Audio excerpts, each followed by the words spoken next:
Hey, welcome to Spoiler Alert. My name is Dirk Hooper, and today, as always, I am joined by Walt, Hello, everyone. Beth. Howdy. We have watched the third episode of Loki. We're going to talk about it frankly. That's why we call this Spoiler Alert. So if you have not seen that episode, then feel free to either keep watching. That's great. Realize we're going to spoil the whole thing for you, or go watch the episode and then come back and see us later.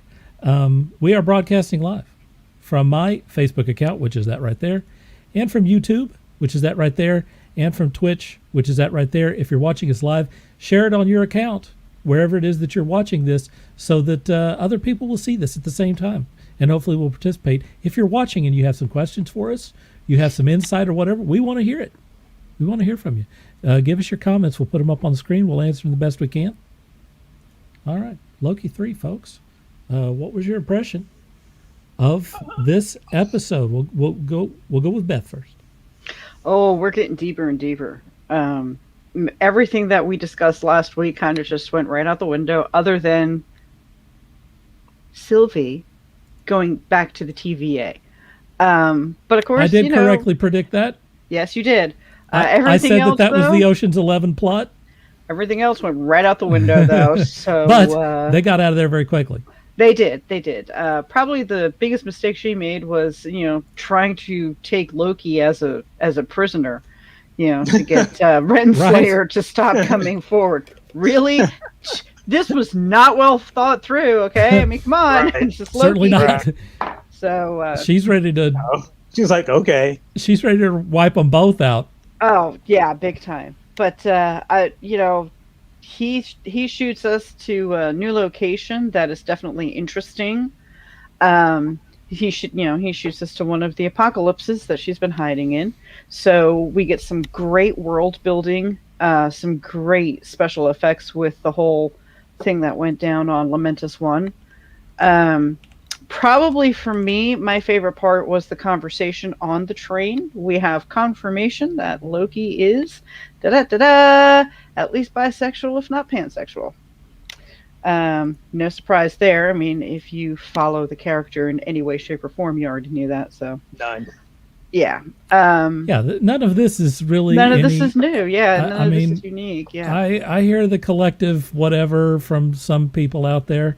Oh, when he says stuff like this, but it's like, this is really not an event. No, this has been established in the comic books. If you know anything about the old, the old Norse lore, mythology, yeah. all the way up to the comics. I mean, Loki has been many different. I watched a thing that went over all of this earlier today, and Loki has been young Loki. Loki has been old Loki. Loki has been several different versions of women in the comics. And Loki a horse. has been, A horse. Yeah, I mean, a horse. come on, folks. And gave birth to a horse. And to there's a been horse. several different versions of women Yeah. in the thing, and has also, even in the Marvel Cinematic Universe, he was Odin for a while. Mm-hmm. I mean, this is very much in line with the character. No big surprise there. I appreciated the conversation, though, because we do get a little more of a look into his psyche, especially where his mother is concerned, and the feelings that are very apparent for Freya. Even though she was not his real mother, you could tell that he was very close to her still. Just the way he talks about her teaching him magic, the way he does the little, fireworks in his hand, and the look of affection that is on his face that really goes into what he's feeling at that time. And then, the whole conversation with Sylvie, about loves, past loves, future loves, and everything. It's a side of Loki that we have not really seen yet, and it was an enjoyable side. And of course, that scene segues into basically the train party, where he's got the whole bunch singing and everything before just completely dissolves into a fight as always. Can there's I say a that lot there? I think that we saw Loki for the first time not lying about anything. I think we saw real, honest, we did. Full on, when he was on the train and talking to Sylvie, I think we finally saw like real, Loki. An interesting. The things that he was saying there was not him being duplicitous or working an angle or trying to get something. He was really sincerely opening up in that moment. The funny thing about that is he was actually being Owen Wilson's character at the moment. Yeah. Right. So very true. Mobius. He was actually being Mobius at that time. He's Mobius to Sylvie's character. Right. Yeah, he is. I would have to agree with that. Oh, one of the things I didn't say.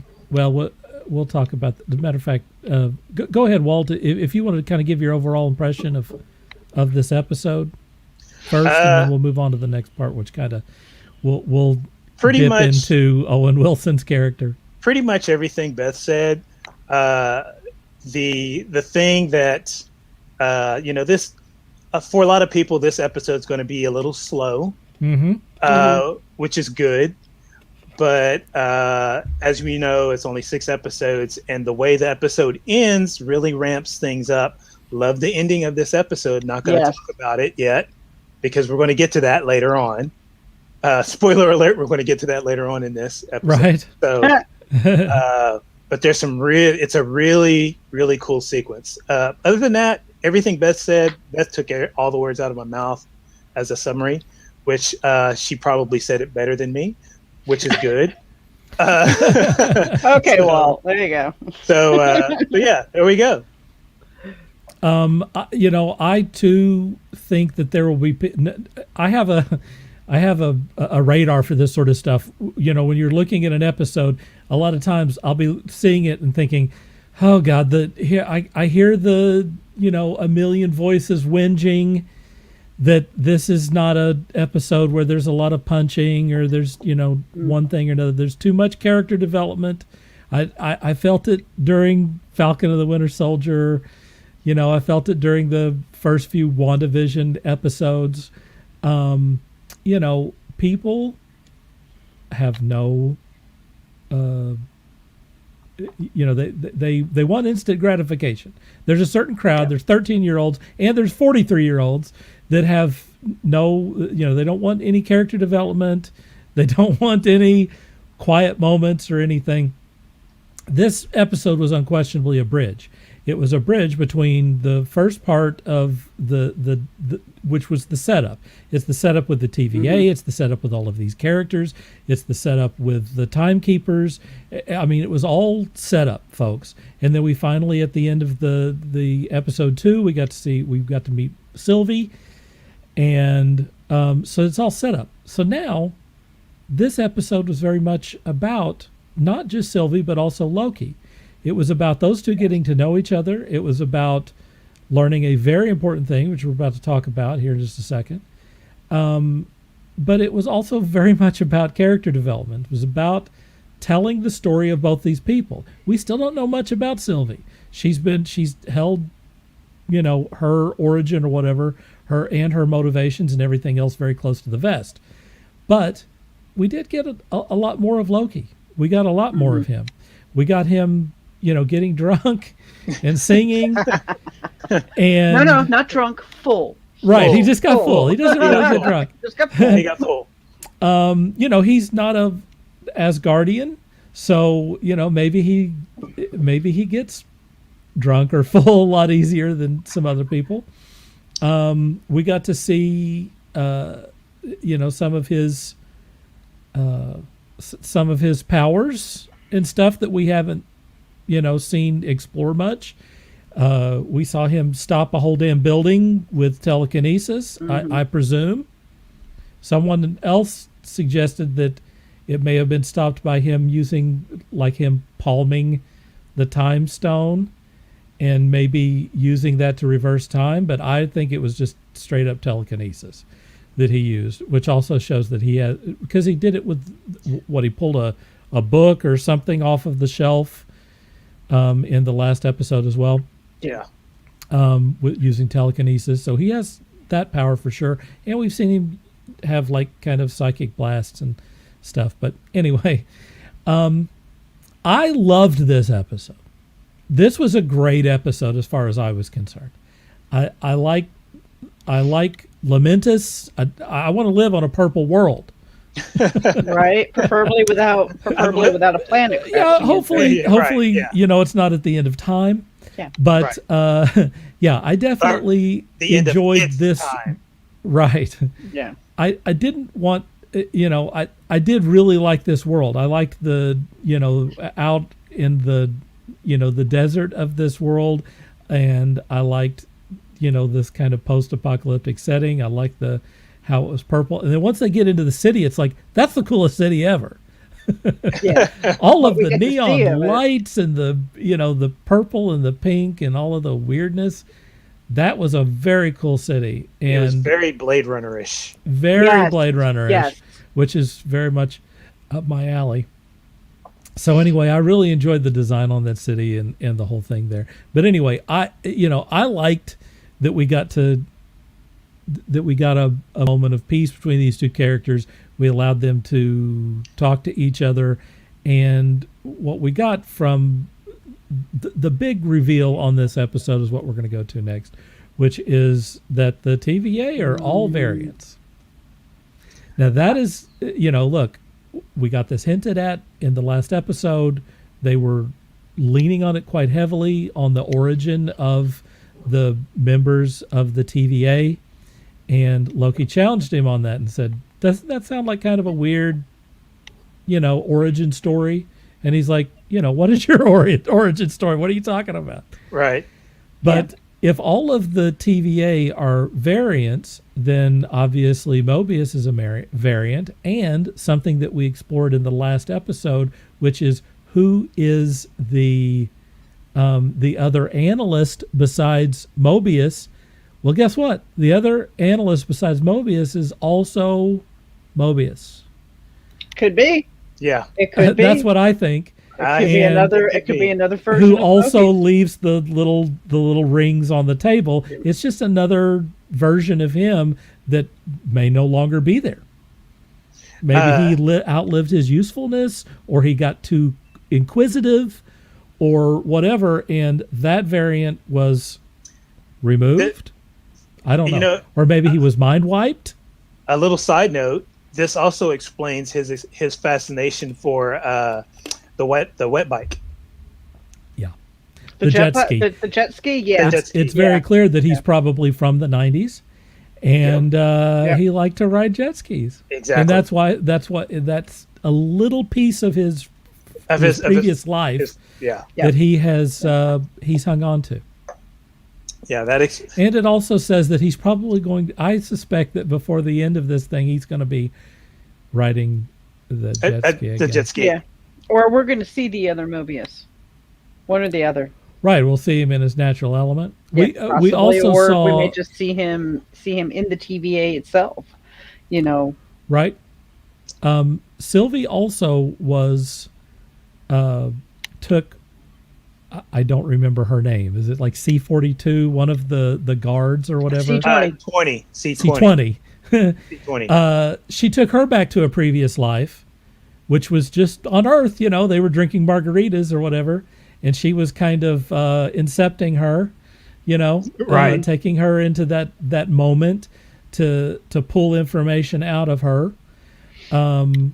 And so, you know, we were tipped off that the TVA are all variants earlier in the episode, where we saw what Sylvie was doing to get that information from her, pretending like she was her buddy drinking margaritas and asking that question, which was a great scene.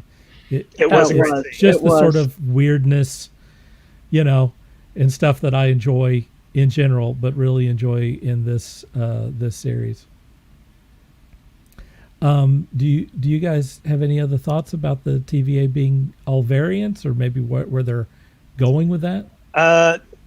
What I want to know is, why are all the TVA people humans? Yes. Yeah, good question. You know, yeah, we didn't see any, you know, like whatever, Gamora is, or do they have or any rockets, or right? Do they have any variants that aren't human that they keep track of? And if so, That's a good where question. are they? I am Groot. Yeah. Sorry, that was my answer. Right.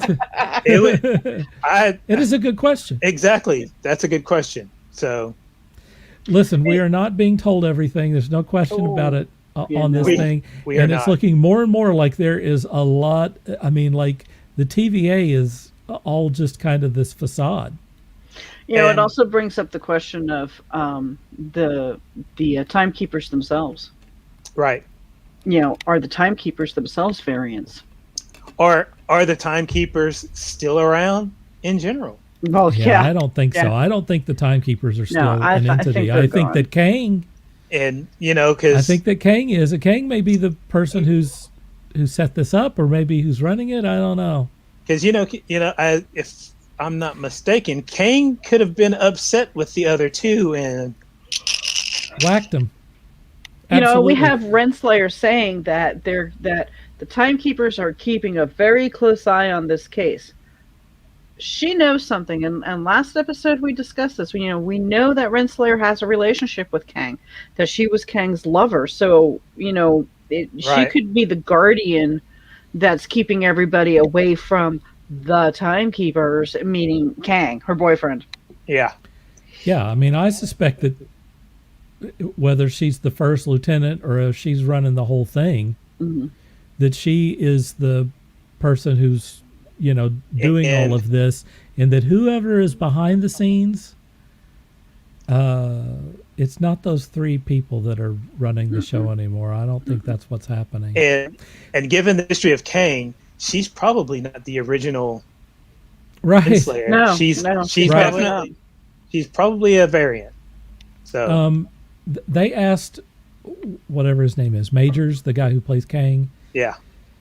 Hey, are you going to show up in the show? And he instantly, without question, is like, I don't know what you're talking about. Sure so, you don't. So, they also talked with, once again, we're getting these awesome interviews with the actors in this series. And Hiddleston says that we can talk more about this in a minute, that 4 and 5 are his favorite episodes, and that it takes a really big turn coming up. So, again, I think that this is the pause before the storm.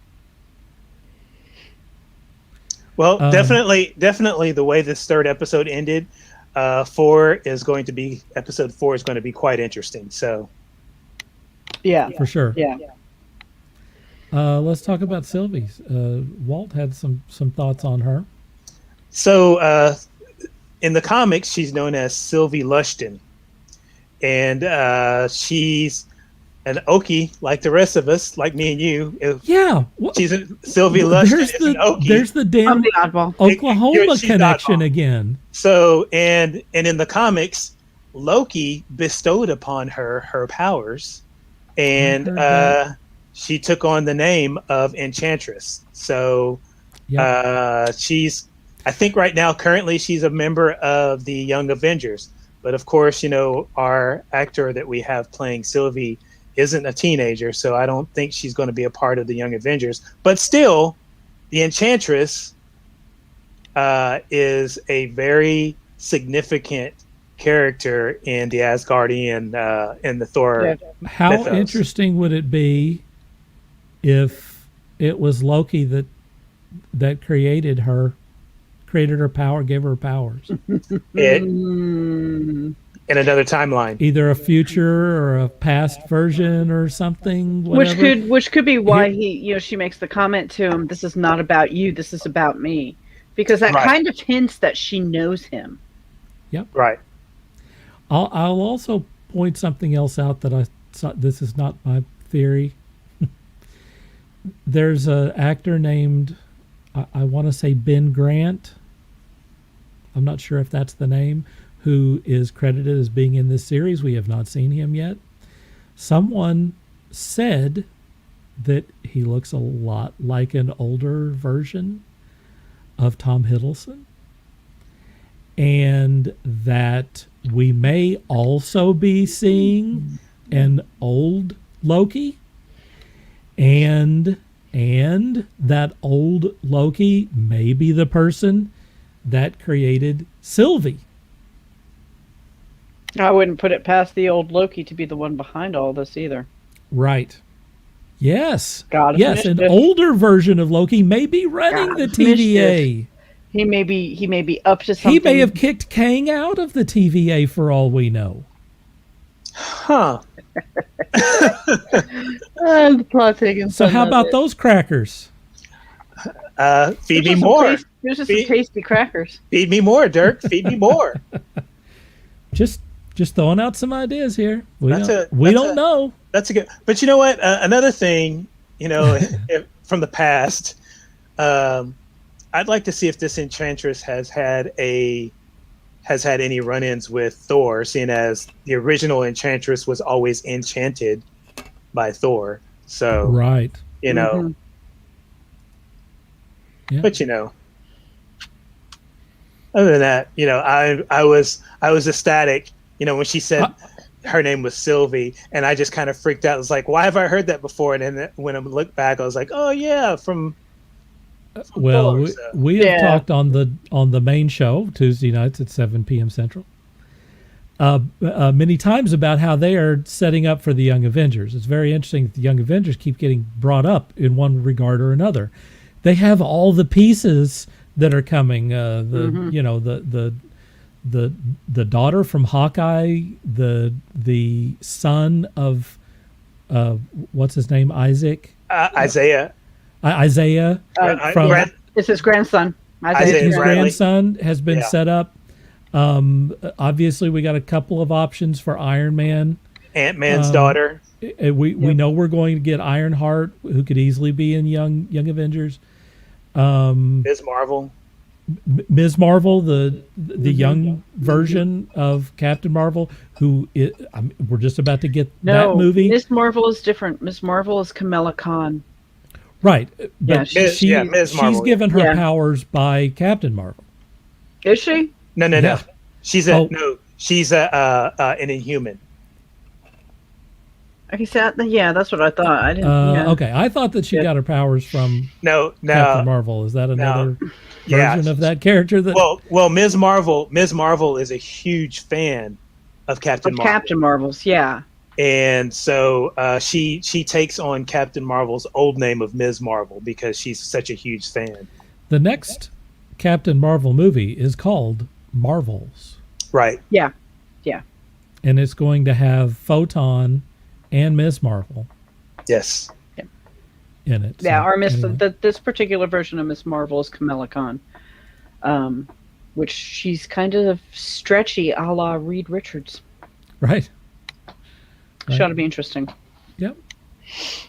We're going to get a television series with her as well. Yes, I think we're going to get the television series of her first before we get Marvels. Okay.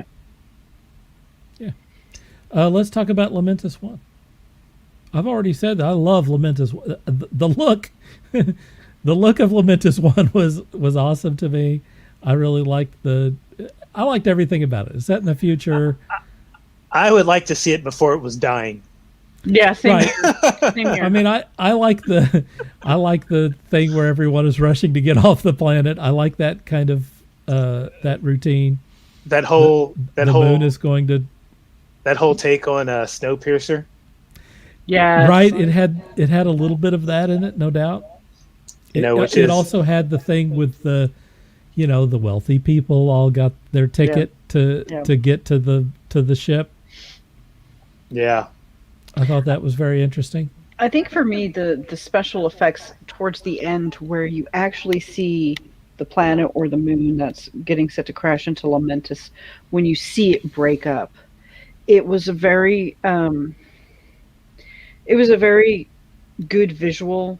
As someone who's working on a sci-fi romance that has a scene with our moon being partially destroyed in the book, seeing that I actually kind of paused it and went through it and just watched that scene over and over just to get just to kind of solidify in my head how they envisioned it, how the pieces are coming off of it left and right and in different places, and how in one of the scenes where you see Sylvie and Loki walking, you actually see a huge chunk in the background. That those little attentions to detail really made the world building in this episode phenomenal for me. Yeah, I totally agree.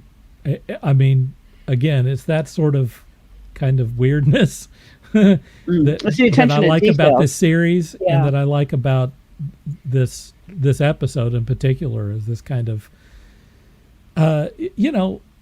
look, you just mentioned it, that you're working on a book about this sort of thing. The end of times is kind of a great backdrop to move things. You don't have time. Yeah, you don't have time to put things off. So you got to think about it. Yeah, you gotta connect with people right now. There's no reason to hold back. So it kind of forces, the connection. And the decisions that have to be made, like the old woman who decided to just stay where she was. She's just going to get on that let train. it all go. Right. Yeah. That's a great story too. I like that quite a bit. I would like to see this world beforehand, but we're still world building, folks. We're still getting new stuff. So, and I forgot, but there's a connection between Lamentis 1 and the Nova Corps. Oh. So, and I can't mentioned. No, not in this episode, but in comics lore. Oh, there is, and I got a feeling. Very interesting. Yeah, I got a feeling that they said that Lamentis 1 was one of the moons of that planet, and if we recall, Thanos went into that planet and pretty much decimated that planet. Oh, so maybe that's the reason why that planet is crashing into the moon, or the moon is crashing into that planet. So, because Lamentis was the moon of that. Clear which way. Right, because Lamentis is actually the moon of that planet. So maybe that planet was destroying it, coming apart, and its devastation was about to break up Lamentis 1. But there's a backstory behind that, which we don't know yet. That happens in 2077. So, right. Hey, let's talk about music. I know that Beth requested that we talk about music. What do you have for us on music, Beth? So I found, man, anytime I can hear Tom Hiddleston sing makes me happy. Okay, if anyone who has watched, I Saw the Light, the Hank Williams Sr. Biopic that they did, that he and Elizabeth Olsen did, he sang all of Hank's songs. Okay, really? Yes, he was the one that sang all of Hank Sr.'s songs. I did not know that. Very interesting. Phenomenal job. The man has a great voice, a great singing voice. So when the scene happened where they're on the train and he's like throwing the party, and he, you got the whole crowd singing and everything, but it goes back again to the conversation that he had with Sylvie before she fell asleep and the party started. And, him talking about growing up on Asgard, growing up as Freya and Odin's son and everything. And there's a slowdown in the song. The song that they actually sing is called Jeg, and pardon me for screwing this up, Jeg Salir Min Ganger. I'm not going to try and say it again. What is that? What's the origin of that? Norwegian. Okay, it's Norwegian. Okay, it is Norwegian. Well, that's appropriate, is it not? Yeah, yes. It was originally written by Norwegian folk musician Benedict Morseth and writer and lyricist Erlend Nordtved. And I actually listen to a lot of Norwegian and like Viking music, so I'm actually familiar with these two writers. Okay. But in Norwegian, the song's title actually translates to I Saddle My Times. And, there's a possibility that the song is referring to Sylvie and Loki forging their own path. But what I thought was interesting was somebody actually translated that section where he's singing softer and quieter, and it's very emotional. And this is what the translation is. In storm-black mountains I wander alone. Over the glaciers I make my way. In the apple garden the maiden stands and sings, "When do you come home?" There's a lot of unpacking with that. There's a lot of emotion behind just those 4 lines that he sings. And I really think we are seeing way more into Loki than we have ever seen in the 10 years of Marvel. Sure. Of the MCU. We're seeing something here that I don't think any of us were prepared for. We're seeing a side of Loki that really makes us go, "Come here, I just want to give you a hug." You need a hug. Loki. He is a kind of a interesting tragic character. He is. He's one of those anti-hero tragic characters that I love to give a redemption arc to. Yeah. And that's just me. But I think we're going to find that little scene has much more of an impact on people around him, especially Sylvie. As we go down the line. Also, it opened with a song which I don't know the Demons. name of. Thank you. And it terminated where it was talking about something like demons in my mind, and it terminated with Sylvie in that girl's mind. Yes. Which I think is very interesting and also kind of different for a Marvel property to kind of open with music like that. Well, very well done. Very well done. I'd seen a post about that song in particular, and what's interesting is the person who made the comments about the song. I went back and looked up the lyrics, and the song pretty much describes the entire episode of of Loki, like the lyrics altogether, which I thought was pretty ingenious. That somebody said, "Hey, let's take this song and let's use every part of this song to do every beat in this episode." And which if those of you who haven't seen the episode or have seen the episode, go back and find that song. In fact, I'll give you the name of the artist. The name of the artist is Kyoko, Haley Kyoko. So go look it up, read those lyrics, and you'll go, "Huh, wow." So I'm kind of hoping both of these wind up on the soundtrack when it comes out. It probably will. Let me show you something that I found on my my Spotify account. Someone has put together. This is unofficial. This is a playlist where people are putting in songs that have appeared in the episodes, starting, of course, with the title song, which I love. I can't stop listening to this dumb song. There's something about it that I really, really like. Natalie Holt did the score for that deal, and I really thought that a lot of this stuff was also scored by Natalie Holt, but like I heard something in the last episode and I thought, man, that sounds a lot like she really drew a lot from Vangelis. Well, she didn't draw from Vangelis. There's the song right there. It is Vangelis. It's Fields of Coral. So some of the stuff that it sounds like score stuff is actually just stuff that they're pulling from other artists, and obviously Holding Out for a Hero. I remember that. Still makes me laugh. Devil Town. You want a theme? They keep going back to the devil theme. You see, they mention devils. We see images of devils.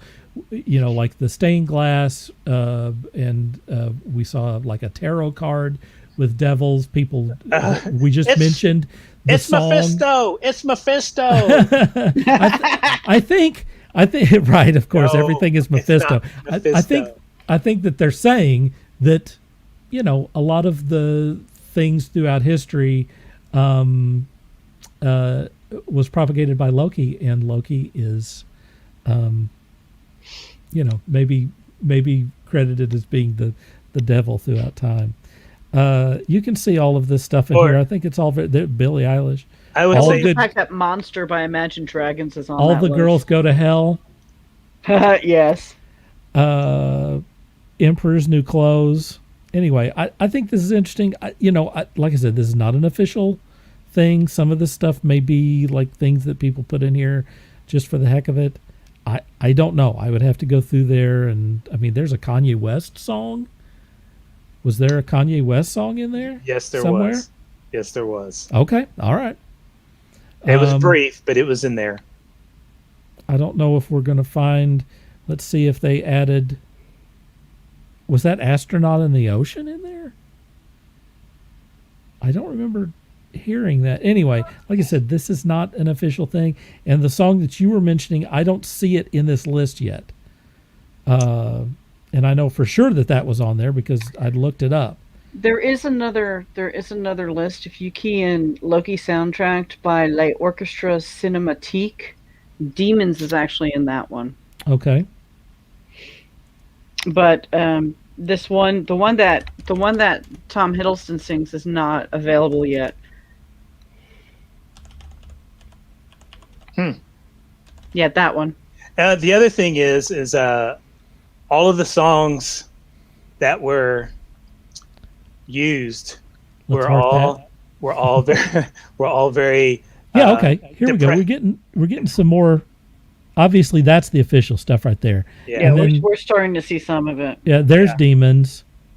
All of these Holding songs Out for a Hero. This is a better list. All of the songs in this episode were very depressing. Four main themes. This is good stuff. There's the Avengers theme. Lyrically wise, that song, all the songs were very depressing. Daddy Issues. Interesting. I'm going to be checking out both of these playlists tonight. Interesting. Look, no matter how you slice it, it's all pretty good music, folks. Yeah. Oh yeah, definitely, definitely. This is quite long too. And I'm a sucker for soundtracks. I really am. I am too. For soundtracks. If you're an artist or a writer, it sure is. It's nice to pick a soundtrack that has a certain feel to it, and do some work to that. Because it puts you in a certain state of mind. Yeah, it does. It does. It can be very helpful to that sort of thing. I'm going to stop this screen. Yeah. I mean, we all have our own personal soundtracks. Come on. Sure. Of course we do. People look at mine and they're just like, what? Yeah, they look at mine and it's like it's several different lists, and it's like, well, today is Functified Fresh Day. I've seen your playlists, dude. Okay, you got some great playlists. I'm telling you. and then I have my angry playlist. I have that. I think too. I borrowed that one time when I was still working with Tucker with you. Yeah, and I have my fun. I have two fun playlists. And they're both 80s inspired. One is just 80s pop music. Everybody loves 80s pop music. And then I had to separate 80s hip hop and make it its own playlist. So. Dan asked me to make him an 80s pop playlist, and I'll be dipped if he didn't put Rick Astley's Lift You Up on there. I looked at him and I said, why? He rickrolled you? I said, do you want this just so you can have it so you can rickroll people? And he's like, yeah. And I'm like, oh. If people are interested in that opening song, there it is. Someone shared that here in our little private chat there, so I thought I'd put that up there so people don't have to come up with how to spell all of that. So anyway, there it is, just for posterity. All right, let's talk about, this is my subject. Should we join the fray and start shipping Loki and Sylvie? If anyone would fall in love with themselves, it would certainly as hell be Loki. Right. Yep. Under narcissistic. There's so much to that that idea. Obvious, it again, they talked about in this episode about how Loki's been with a lot of different people, a lot of different types of people, but also it being kind of a diversion, not like real, true love. Yeah. I don't think she's a Loki. That's my thing. I don't think she's a Loki. Right. I mean, I think that people are people like putting together relationships between people. It would be interesting. This is the talk of the internet right now. Romance writer. Right. Yeah. And I think it would be funny if it happened. Love was on the table pretty heavily in this episode. They definitely put it right in front of you. I don't know if we'll necessarily see them do a full-blown hookup in that sense of the word, but I think if nothing else, we can definitely ship a deeper friendship, a deeper relationship between them as they get to know each other better and realize that yes, maybe they're both trying to accomplish the same things, but with vastly different methods. I got a feeling that if they do ship, it's going to be one of those upsmanship. Yes. Trying to outdo one another. Right. So because going back to the relationship between the original Enchantress and Loki, it was kind of that kind of thing between the two. Right. Kind of a sportsmanship kind of relationship, especially when it came to Thor. Right. For sure. Yeah. Does anyone have any Easter eggs for this episode? Things that they saw that maybe other people might have missed?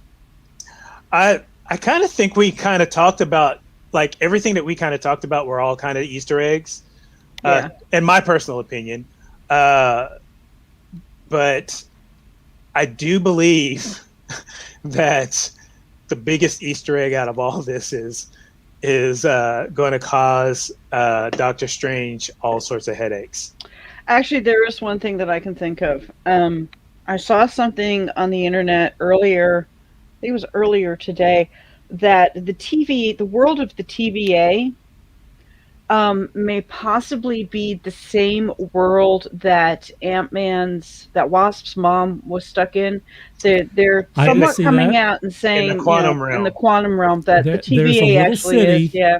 That's in that, and it's like Chronopolis or something. Yeah. Yeah, but I know we talked about that last week, and I'm starting to see more and more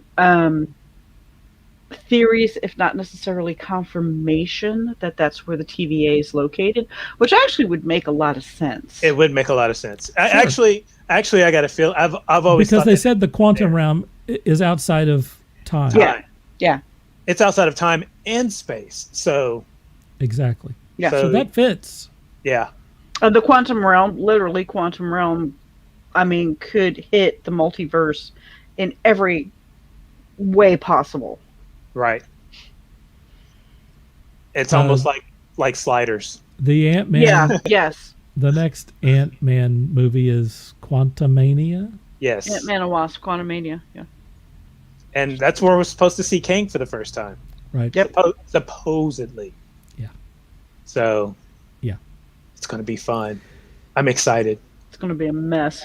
I wouldn't be surprised to see. I wouldn't be surprised to see Kang a little. Because one of the things that I thought was very interesting, because oftentimes Marvel will hire people, but they will not make an announcement. Mm-hmm. They will not be like, "Hey, you guys should know that we're hiring the guy who's going to play Kang." I mean, they just said it outright, like, here he is. Right. They didn't do that with Thanos. Certainly not. Mm-hmm. No. Certainly not. No. And he was hired like in 2019, which I thought was very interesting. I mean, obviously Ant-Man was not in production in 2019. As far as I know, it's still not in production. It's not in production. So why do you hire this guy and make a big deal out of it? We're going to have a cameo somewhere. I mean, somewhere. We may not see a I don't face, wanna, but I hate building up stuff and then, people are like, that didn't happen. Yeah. But let's just say that, all signs point to this. Let's just, I don't want to go off into this conversation because we're talking about Loki. So I'm just going to put this out there for Tuesday. I mean, after the cameos that were spotted in the Shang-Chi trailer 2 today, right. You don't make those announcements. You don't make those announcements and then not give us a little nugget before time. Yeah. So, right. I think that speaking on the Shang-Chi trailer, I think that a lot of people were like, this looks kind of dull. There's nothing happening here. And so Marvel's like, hold my beer. Right. It's like, hold my beer. Like, oh, here's some crazy crap that's going to happen in this movie. Don't you worry. Right. It's coming. Right. Yeah, that looks good. I think a lot of people were looking at Shang-Chi as kind of like a rebooted Iron Fist. And Iron Fist, the TV series, while it was good, again, didn't give people that instant gratification that like Daredevil did or Luke Cage did. Yeah. We got a lot of, rock'em sock'em punching going on. It was a little more laid back, and I think that was the initial impression people were getting from Shang-Chi. Again, I don't know how they got that. I don't either, but I think that's why people are saying, "Oh, this looks boring." Same with Eternals. People are like, "Oh my God, the Eternals look horrible." There are scenes that they've showed. It's a teaser trailer. Folks. Yeah, the teaser trailer they showed. There's some scenes that made me, literally guffaw and go, "Okay, this is going to be good." Not to mention that I see. Because of what we're seeing in Loki, I'm seeing tad bits of what we've been seeing in the Loki series in Shang-Chi and in the Eternals. Mm-hmm. So if you can't see that, I don't know what's wrong with you. So anyway. Right. Oh, hey, wait a minute. We got a comment. Can I put this? Oh, hey. Hello to Grant. Hey Grant, how you doing? Thank you for checking in. We appreciate that. Did you watch the episode yet? If you didn't, right? We're talking. Matter of fact, we're talking about predictions for the next episode now. But Grant, if you have some thoughts, then please send them our way. We want to hear from people. Just listen. If you're just now coming in, we discussed who Sylvie is, who Lady Loki basically is, and all these other things. So here's spoiler alert. Right. Here's something that I want to bring up in predictions, which is there was the scene. I mean, throughout the thing, it's basically Grant says that he's not feeling Loki as much as the other Marvel series, and we'll talk about that here in just a moment too. This episode was like mostly predicated on keep away. Like he had that little, what do they call it? A tin pad? Yes. Yeah. He pulls it out of his pocket and it is, let's say, conveniently broken. He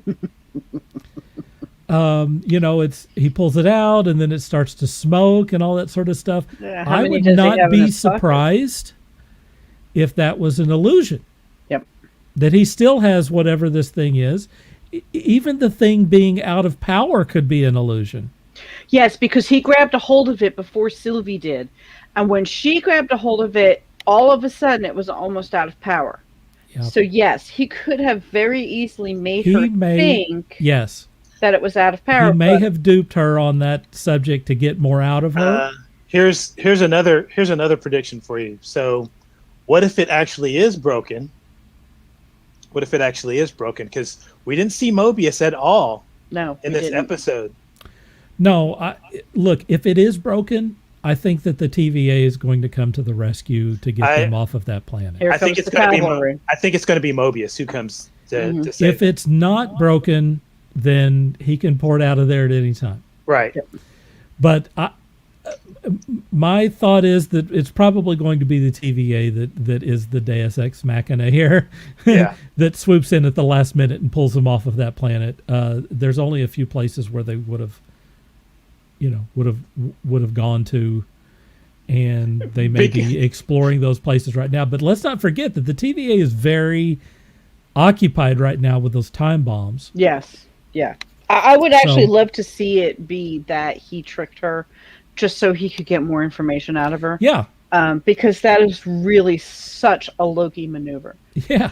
We've seen him do this before. We saw him do this with Thanos originally, right before, that he's actually in control. Yeah, he shows Thanos at first a fake Tesseract, but Thanos calls him on his crap, and and unfortunately, we saw what happened.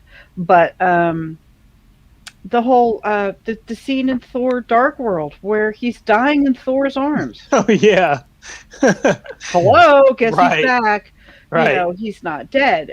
So this is all Faking. That would be typical Loki modus operandi. It would be to trick her, get as much information out of her as he possibly can before going, okay, let's go. Going back to Thor: Dark World, him faking Thor's severed hand. Yes. I mean, even that. Yep. So he is the trickster. But you know what? I've gotten to the point where I stopped making predictions in these Marvel shows. Right. Yeah, they kind of go out the window. They do. I'll make a prediction. They get saved. Right. Yeah. This is not we're not going to have 3 episodes of nothing happening. Yeah, right. They get saved. Right. We do know that from previews and stuff that there is a little storyline where Loki is running for office. So I don't know exactly how that plays into things. Again, we have this other character, this Ben Grant character who we don't know who the hell is, who still has not been introduced. We know that there's going to be a lot of fallout. There's going to be a lot of discussion between Mobius and Loki at some point. And we know from Tom Hiddleston that the next 2 episodes, batten down the hatches. And guard your loins. That's correct. There's going to be some crazy crap happening soon in these next 2 episodes. I need to gird my loins just to watch those 2 episodes, because that man smiles. I was just, forget it. I'm done. Sorry. Let's see. Let's go to our next things. We're at final thoughts, folks. What do you what's your impression of the series so far, and where do you think that it fits within what we've seen, the larger Marvel Cinematic Universe, and what we've seen so far with the other 2 series that we've seen? Oh, by the way, let me also inject something that maybe you guys didn't see. Last night during an NBA game, they had a car commercial that had Loki in it. Yes, I've seen that. Wanda in it, and the new Captain America in it. I missed that one. I couldn't. My jaw was on the floor. It's like, I've seen the one with Loki. I haven't seen the one with Wanda and Cap it's yet. all 3 were in dear. that one commercial, and so it was dual car commercial and a commercial for the Marvel series, the Disney Plus series, and they play their characters in the thing. I thought, this is great. It started off with Loki, and I'm like, what is this? Are we getting a Loki commercial? Seriously? It ended up being like, Wanda is like in like the past or whatever, and then she snaps her fingers and it's all in color and all this. It's like, this is the coolest commercial ever. That takes us back to the Xbox commercial with Anthony Mackie, where we find out who the player was that was driving or crazy in Fortnite. Right.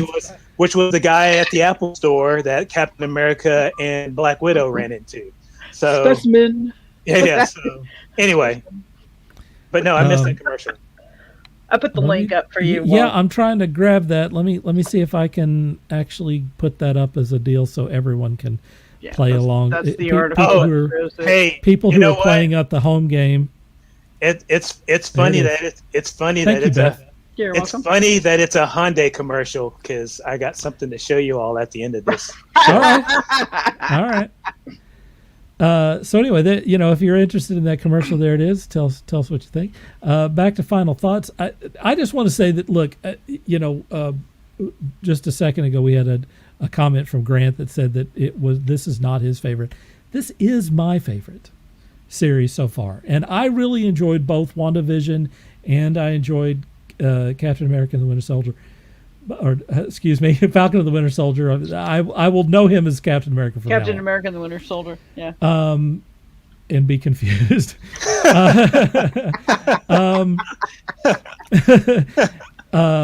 But this series, I'm a huge fan of Loki. A huge fan, and this is so up my alley. This series is so up my alley with the time travel and going to the different planets and all the weirdness and the mind control. There's just so much about this. This is kind of like an episode of Doctor Who. There's just so much about this that plays to things that I like so much. Yeah. That I really enjoy it. I realize that some people may not enjoy it. It may not be their thing. If you, again, like I said back when we were talking about Falcon and the Winter Soldier, if you like kind of a straight Marvel thing, Falcon and the Winter Soldier is your horse. That was pretty much a straight, Marvel buddy action show, and exceptionally well done. Really very well written, done. Really well acted and stuff. I like the fact that we are getting, like the best of Tom Hiddleston here.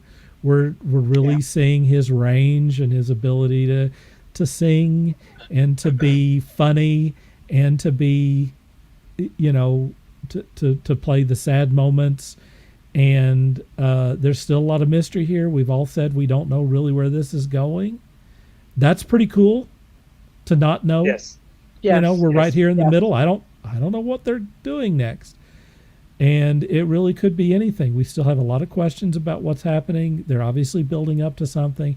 And it's also very clearly very much a part of the Marvel Cinematic Universe. I believe that the things that we're seeing in here, like I said, it's almost going to be like, hey, if you don't understand what's going on in Doctor Strange, the Multiverse of Madness, or the Spider-Man film, or some of these other series that are coming up, Quantumania, some of these other series, you're going to have to go back and look at this series. Catch up. Whether you want to watch this or not, you're going to have to go back and watch the series.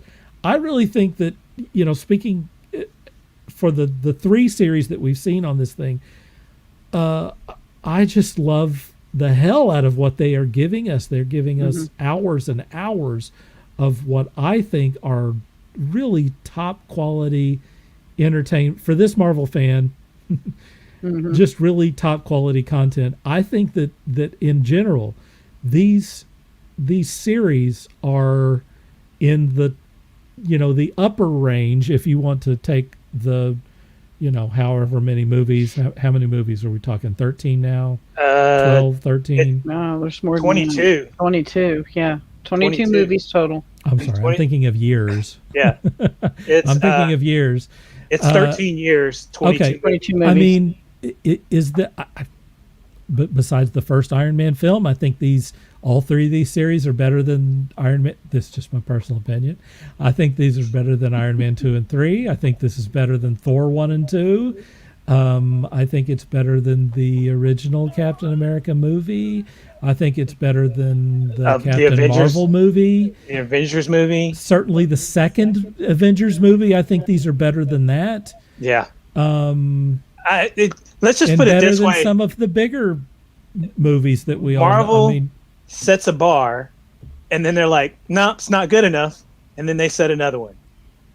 They set the bar high with the very first Iron Man movie. Yeah. They set the bar They have had to keep going higher and higher.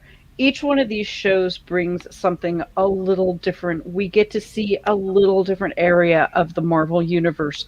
WandaVision, Right. we got to see that supernatural, witchy side, that deals with her and characters like Doctor Strange. Falcon and Winter Soldier, we got our true blue, heroes fighting for truth, justice, and the American way, or whatever. And we saw some of the forgiveness of Bucky and everything, which fans want, as well as we're seeing more of Wakanda rolled into it. Right. This one we're getting our true honest to God sci-fi fix. It's series. It's what's interesting is we're dealing with a mystical character in a cosmic setting. Yes. Yeah. And it's a combination of two different settings. So it takes us back to Thor Ragnarok, basically. Yes. So which was a combination of both. Which was one of the best of all of the movies. It was definitely high up. It's definitely high up on my list. For sure. I'm still Winter Soldier #1. It's still my favorite. Oh yeah, Marvel Civil movie. War. Yeah, not Civil War. Winter Soldier. Yeah. So But come on, Walt for Ragnarok. it's good. It's up there. I knew you. You're a friend from work. We work together. We work together. Yeah, that was a good line. My favorite Marvel movie is Guardians of the Galaxy 2. Oh, with Ego. Yes. I mean, it's because it's so wonderfully emotional, particularly at the end. Mm-hmm. Yeah. And deals with the theme of, fathers and, what it takes to be a father and that sort of thing. I just love the characters and the humor in that. And then, wow, at the end, it's really, really heavy. Yeah. It's just really heavy at the end. And that movie is not necessarily also just about, Father Ego and Star-Lord. I mean, you have you get to see the father and son type relationship between Rocket and Groot, which carries on into Ragnarok. And he also discovers that what's his name was his real father. Yondu. Yondu is his real father, who sacrifices himself. Spoiler alert! Sacrifices himself at the very end. I mean, that's heavy stuff, folks. It's heavy stuff. It was just really well put together, and just really bright. And again, dealing with all the science fiction crap that I like. Another thing about that, we're talking about father figures. Even Star-Lord is somewhat of a father figure. Like they all, especially when it came to Groot, teenage Groot. Yeah, to Groot. Oh my God, teenage Groot. They all took some sort of, father, and even in a way, Drax is somewhat of a father figure to Rocket. Absolutely. Because whenever Rocket gets down, in a way, right. Guardians plays very much both episodes 1 and 2 plays very much into the theme that family is not just blood, it's also you can make your own family, right? Which I think is a really great message. Because whenever Rocket is down, Rocket goes to Drax, and Drax always. And Drax is the only one that gets away with doing it. Drax is the only one that gets away with it. Exactly. Right. And then after he's done, he's like, "Oh, Drax, you're such a dumbass." Yeah, pretty much. All right, folks. We will do this again next week, but we have some announcements and stuff to make. Let's go to Beth first. Beth, tell us a little bit about where we can find you, and what's going on in your neck of the woods. Nothing really new since last week, other than pulling together some stuff. I still haven't changed that thing. I see that. It's all right. I'm still pulling together stuff for the book crew. But in the meantime... this has been a crazy week for me, folks. It's just been a crazy week in general. I have been fighting with Cox Cable since Sunday. So anyway, all of the I was going to do the new, because we have the new Taskforce Geek logo. I was going to do the new intro and all that stuff, and I just got sidetracked. I basically lost about 4 days this week, which is horrible because internet, I get it. Yeah, I've been to that that internet before. insanity. We've been there. Yeah, and not just that, but it's like after I duel with them for several hours on multiple days, I'm just worn out. I've just I've been on the phone and I've been fighting with them, and then just the whole thing is it wears me out from two different directions. And everything I do, everything including this and stuff that really matters, like that pays the bills. I can't do it without the internet. I have to have the internet. So anyway, I talked all over Beth's moment. No, you're all right. Go ahead. I'm pulling together stuff so that I'm aiming to launch Book Crew, hopefully the first or second full week of July. I already have 5 guests lined up. I'm tell thinking people of some things. Tell people like from ground zero what it is that you're plotting. So the book crew is going to be a podcast similar to what we already do with Taskforce Geek, but it will be talking with authors about their processes, their books, talking with other writers, not necessarily novel writers, but I have a script writer and voiceover actress that I'm going to be speaking with about some of the stuff that she's done with Pendant Audio, and also some educational stuff. I'm pulling together some some fun things via PowerPoint and other tools to help up and coming writers work on their craft. Grant's ready for it. All right, Grant. I expect to see you there, man, when I get it up and running.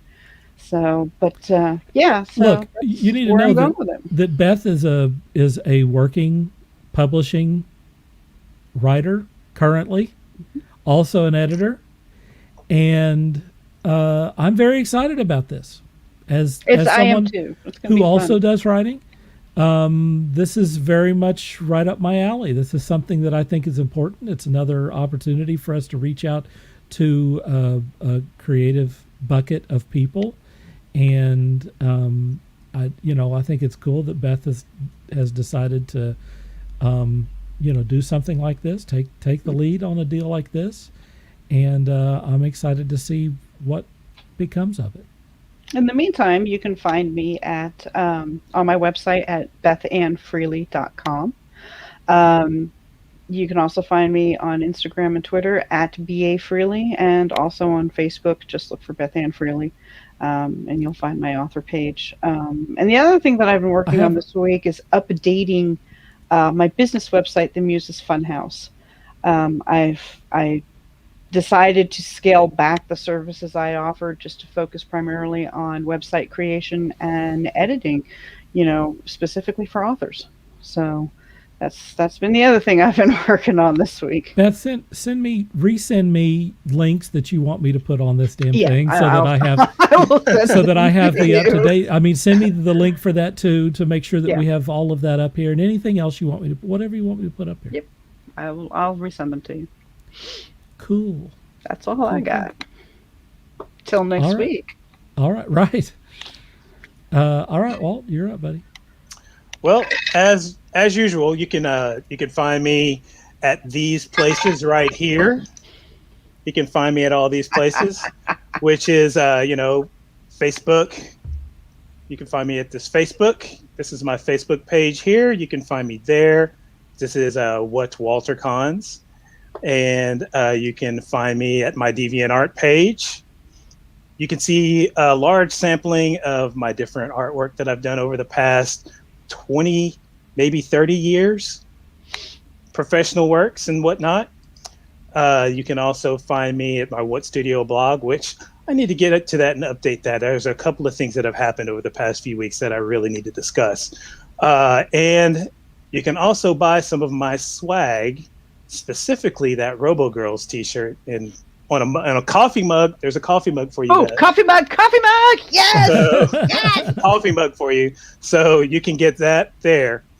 Also, you can catch me at Twitter at what_studio, and Twitch TV, twitch.tv Gatchaman, where you can every once in a while see me playing Gran Turismo, racing this show and find Hyundai Taskforce Geek race car. Look at that. Look at him getting all fancy on us, Dirk. Check that out. Wow. Check it out. You can find me. I love those colors. You can find me. You can find me sometimes actually racing, or I spend a lot of time creating a lot of liveries for Gran Turismo. So if you're a Gran Turismo player, you can find me at OG Kryptonite King on Gran Turismo. If you're now here's a little thing. If you are a PlayStation Network person, if you friend me on PlayStation, you will have access to that logo. And if you play Gran Turismo, you will have exclusive use of this logo to make your own liveries. Otherwise, feel free to use the liveries that I've already made. So meet me there, hit me up for the friend ad, and we can get to racing and all that other cool stuff if you want. So is this PS3 or PS4, Walt? PS4. Oh, bummer. PS4. Haven't updated yet. Sorry. You know, a lot of the stuff that you just did, I just saw a thing that is it's like a little pad. It's like a 10 pad with six buttons on it. And what you can do is you can peg those buttons, they're little LED buttons, and you can just, instead of using your dashboard there or something, you just hit those buttons and it will bring those things up. They're about $60 or $70. I just shared one of those. If you're interested in that, Walt, maybe we should talk. We should talk. Okay. But anyway, that's really cool. But I also know what you're talking about too. So yeah, that's apparently people are using those like crazy, and you can, so then it's just a little pad there, and you just got 6 buttons, and you don't have to search for stuff. It's right there for you. It's very cool. All right, here's what I got coming up. Here it comes. Hello, my name is Dirk Hooper. I'm a comic artist and illustrator looking for work right now. I've been doing art professionally for well over 2 decades, and my art has been in 3 comics, several art books, novels, and magazines. And I've had work in galleries in the Netherlands, England, Belgium, China, and all over the United States. I offer comic-style illustrations, sequential art, and digital paintings on a wide variety of genres, including sci-fi, fantasy, gritty, noir stuff, and bad girls. You can find more about me and my work at Rain King Studios. Contact me today to commission your custom artwork. Thank you. Nice. How about that? Awesome sauce. I did that for I sponsored a little podcast that's coming up called CromCon this weekend, and he needed a 30-second commercial, so I made that little thing, and I've put it out in a few places. So anyway, there that is. Nice. You doing book covers? Yes, absolutely. I have done book covers before, and happy to do more of them. Absolutely. I think we're all doing book covers if they come our way.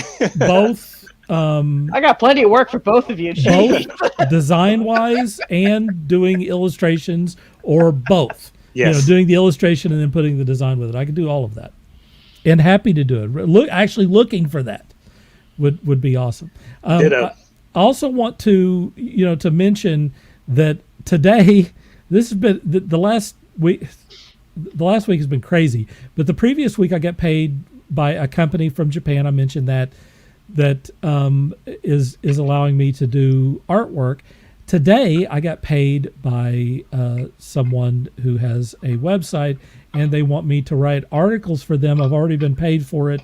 Nice. I'm getting paid by the hour to write multiple blog posts. So this weekend, I'm getting to do exactly precisely what I want to do, which is artwork and writing. I'm going to be doing that all weekend long. I've been paid for both already, which is wonderful. And, I'm getting paid $30 an hour to do writing. That's pretty nice, folks. That's the dream. So hopefully this continues on this path. I can't tell you how happy I am to be doing that for a living. It's awesome, isn't it? I mean, I've been doing. I've got this bug in here that is this gnat. You're going to see me swat at no one's going to see the gnat. You can see me going crazy. This is the thing.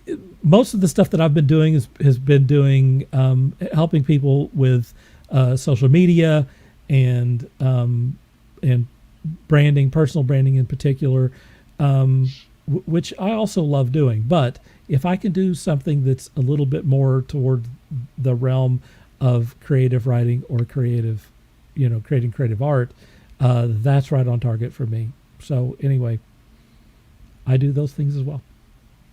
Just so everyone knows. There you go. There's all my goodness. Look how cool we all are. We are. Go us. All right, folks. Are there any final thoughts? By the way, we'll be here next week. We did it again on Friday because I had so many hangups.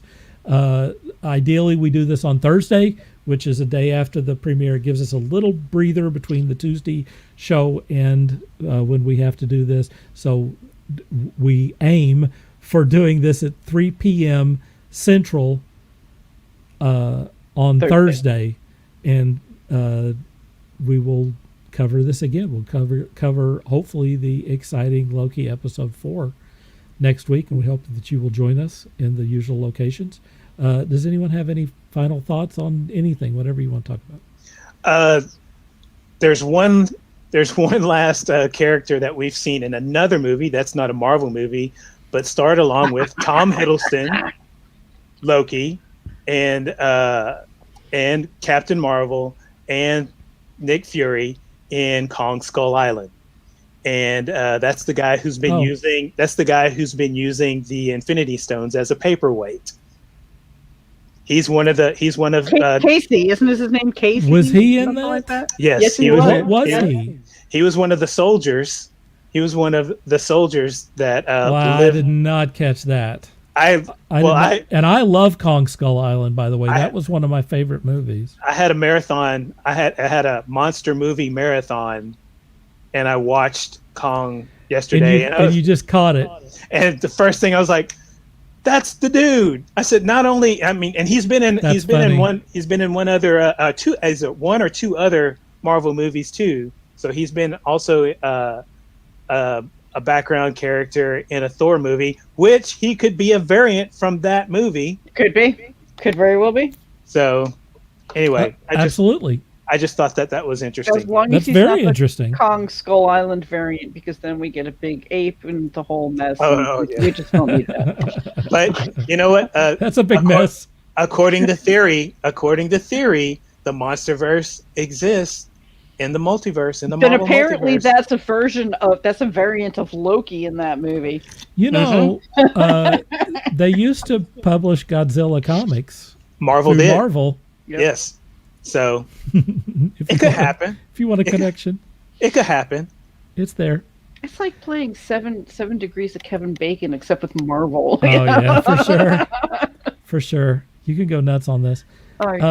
Hey, thanks to everyone who joined in with us today and anyone who will join in with us over the next few days. We sure do appreciate it. Thanks to Grant for chiming in.